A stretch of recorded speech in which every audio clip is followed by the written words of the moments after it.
In John 8:23 and 24, he said, I'm from above, I'm from heaven. You guys are from below, you're from earth.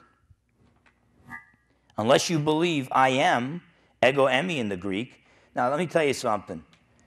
First century Jew, and he's talking to the Jewish religious leaders. You think he was talking to them in Greek? No. He was talking to them in Aramaic, kind of the Hebrew of that day. So he probably didn't say ego eimi. Even Unger's Bible Dictionary, Unger says that he probably referred to himself as Yahweh there. In the Hebrew, the I am who I am. Now, you got 2 counts to stone him there. Because number one, you're not even supposed to say Yahweh. The Jews would say, no, you're taking God's name in vain, breaking one of the commandments. But number two, not only is he saying Yahweh, but he's saying, I'm him. I am the I am who I am. I could say I am because Joe Fernandes and Angelina Minichino got together. They got married and they had a baby boy and they named him Phil. And there's enough air for me to breathe and food for me to eat and water for me. There's lots of reasons why I am. When you come to God, he says to Moses from the burning bush, I am who I am. I exist because I exist. My existence is not dependent upon anyone else. Yahweh basically means, and that's the way he revealed himself to his covenant people, the nation of Israel. So it means the self-existent God who is in covenant with his people, the nation of Israel. And Jesus said, you say you worship Yahweh?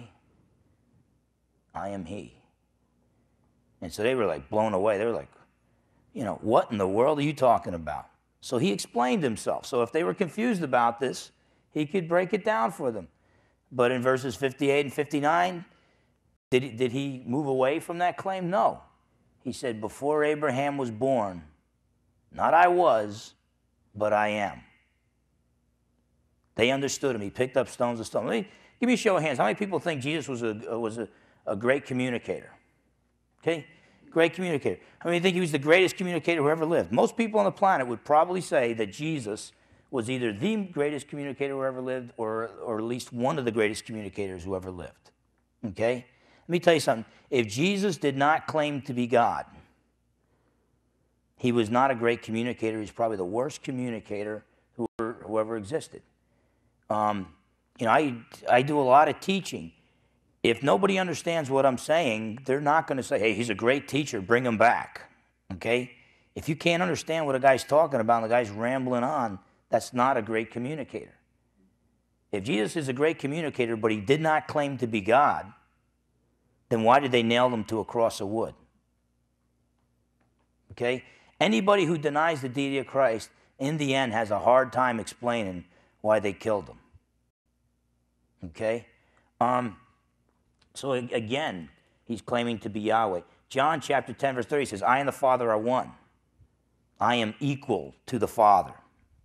Okay? They picked up stones to stone him. Which of my works are you stoning me? Well, not for your works, but for your words, because you being a man, make yourself out to be God. Okay, so over and over again in John's gospel, John 17:5, Jesus is praying, and he says, Father, it's the night that he was betrayed, and he says, Father, return to me the glory I had with you before the world was. You realize there's 2 claims to be God there? Jesus is claiming to have existed before anything was created. Well, that means he's the creator. And then he says that he shared the Father's glory with him. Go back to the Old Testament book of Isaiah. Yahweh does not share his glory with another. Okay? 2 claims to be God there. Philip says in John 14, show us the Father. Jesus says, he who has seen me has seen the Father. He's not saying he's the same person as the Father, but as God the Son, who is equal to God the Father, as God the Son, he perfectly represents God the Father. Okay? Now, so this is what I would call explicit Christology, where Jesus explicitly, unambiguously, clearly claims to be God. So automatically, what do most New Testament scholars do? They throw these passages out and say, well, obviously, he didn't say this. Okay? Now, let me say this. You can also find, and even New Testament scholars are finding this out, you can also find explicit Christology, explicit claims to be God made by Jesus in the other three Gospels, okay? But what you got to do is you got to put on Jewish lenses, Jewish glasses, okay? So to us, they're what I would call implicit claims to be God in the things he did, the things he said. But if we stop reading Matthew, Mark, and Luke with Gentile eyes and we put Jesus in this Jewish cultural context, I mean, here's a guy who shows up and says, the one greater than the temple is here. Boom, he's claiming to be God. What was the temple? The temple was the greatest incarnation of God on the planet Earth. God's special presence was manifested in a way in the Jewish temple that he was manifested no other way, to that great degree. Yet Jesus said, that building over there, that's just a type of me. I'm the real thing, okay? That's just the type, okay? He says, one greater than Solomon is here. Okay, there were humans that were greater than Solomon, but one greater than Moses is here. Okay, wait a minute, what are you talking about? I mean, you start adding these things up, and it becomes really, really clear.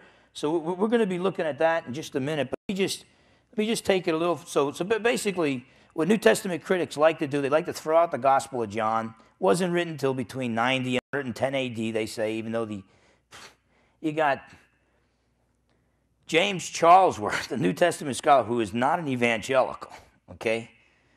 I don't even know where the guy's going when he dies, okay? I'm praying for him. But he's an honest New Testament scholar, teaches at Princeton Theological Seminary, and he now dates John's Gospel to the mid-50s A.D. He dates John's Gospel earlier than most evangelical Bible-believing Christian scholars date it, okay? So the Gospel of John making a comeback, but for the most part, it was trash just because it so blatantly referred to Jesus as God. It starts out, in the beginning was the Word, and the Word was with God, and the Word was God. Verse 14, the Word became flesh. Let's just throw that out, guys. We don't like it, okay? Then they come up with all these principles, these liberal principles, critical principles that stack the deck against the Bible. So it's the only piece of ancient literature that is false until proven true. But guess what? With the deck stacked against the New Testament, okay, even with these biased, unwarranted, liberal principles, okay, even when we use the liberal theologians, the liberal New Testament scholars' own principles, we're still finding that many of these passages pass that test. Passages they can't throw away. Like for instance, multiple attestation. They'll reject something in the New Testament unless there's at least 2 or 3 different sources for it. If it's only mentioned one place, they'll just automatically trash it and throw it out. Okay? Is that fair? No, that's not fair. If we did that with all of everything else that we got from ancient literature, we would throw out probably 95% of ancient literature. So you use this biased principle against it, the New Testament, throw it out. But then you say, well, wait a minute. This particular thing is mentioned, this event or statement is mentioned in Matthew, Mark, and Luke. So it passes your test. And it's like, nah, well, actually, we liberal scholars believe that Matthew and Luke were borrowing from Matthew, so they're really all the same source. You can't win for losing there. But even using that principle, multiple attestation, they started to find things like ancient creeds embedded and quoted in the New Testament that produce a whole other source besides somewhere else where it's mentioned, and now, lo and behold, using that principle has produced a tremendous amount of evidence for Christianity. Dissimilarity, another liberal principle. Dissimilarity, listen to this principle. You talk about stacking the deck against the true Jesus of the Bible.